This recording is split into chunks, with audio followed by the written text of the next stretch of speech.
বিজেপির চামচা যত আছো মন দিয়ে শোনো, অভিষেক ব্যানার্জি কি বলছে এই ঘেলুটাতে ঢুকাও, দেখো কি বলছে, ভালো করে শুনবে, কান দিয়ে শুনবে, দিল্লি যাওয়ার জন্য প্রস্তুত, বিজেপিকে জবাব দেওয়ার জন্য প্রস্তুত।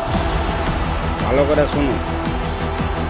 বাহ, অভিষেক এই ব্যানার্জি যে 7 জন আত্মহত্যা করে Thank you. মারা গেছে, প্রাণ দিয়েছে, সবার ভোটার তালিকায় নাম ছিল, দেখো এর জবাব বাংলা দেবেই।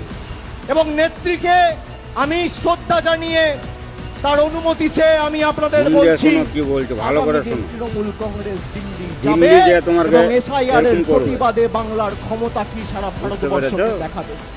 আগামী 26-এর লড়াই শুধু বাঁশ মমতা দেবো, বাঁশ। বন্দ্যোপাধ্যায়কে চতুর্থবার তোমরা মুখ্যমন্ত্রী ভাবছো করার লড়াই এই নয়, জনগণের ওপর আগামীর দিয়ে